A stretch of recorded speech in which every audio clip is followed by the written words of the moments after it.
Many people in the world have experienced trouble sleeping in one time or in another. It's usually uncommon when you are crossing a stressing time or any other factors are entering in your life.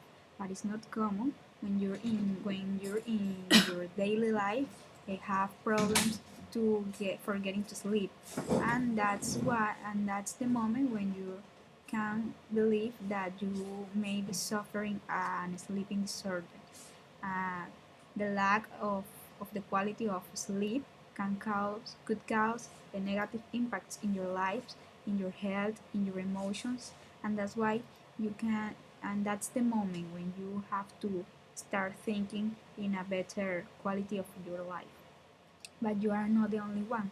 40 millions of Americans were diagnosed in 2012 with chronic sleeping disorders, and that's why uh, the businesses and factories were losing or wasting 80 billions of dollars because their workers were not effective and were not effective in their places. It's not normal when you wake up and feel really exhausted or you feel sleepy in the day, especially when you have problems for getting to sleep. In that moment, you have to start uh, start by tweaking your sleep patterns and uh, and make healthy change in your life. Has make exercise, better diet, eat fruits, vegetables, juices, natural juices.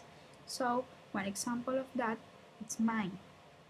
Uh, I have a sleepy disorder because I'm really stressed all the day. First one, I have to wake up really early at the morning at 6 a.m., many times 5 a.m., or when I have to go to a far away place, I have to wake up at 4, 5, 4, 3 a.m. So in that moment, I'm really stressed because I have to work in the morning, and in the middle of the day, I have to come to the university, and in many times I don't have time to get to eat my lunch. So this is one of the causes of sleeping disorders. When I finally can go to my house, I don't have the time to go to my bed, watch TV, or be relaxed because I have to make my works, my homeworks, my my obligations with the university, with my work. So it's really stressing, and in many times my schedule to for go to the bed or wake up is really different. One day I can go really early to my bed, and in another day I can go really late. For example, yesterday I I went to my bed at 3 a.m. because I have to do a really hard and long work for today.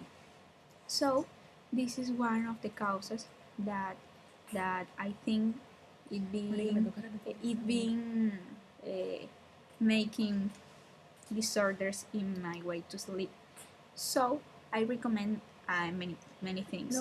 One of that is that maybe you can have a notebook and write a really organized and schedule when writing the hours in the morning when you wake up, writing the hours that you will wake up and go to the bed during the week, depending of the commitments that you will have in the week. It would help you really good because you will know what do you have to do and what time and at what time you will have to wake up and at what time you will have to get to the bed.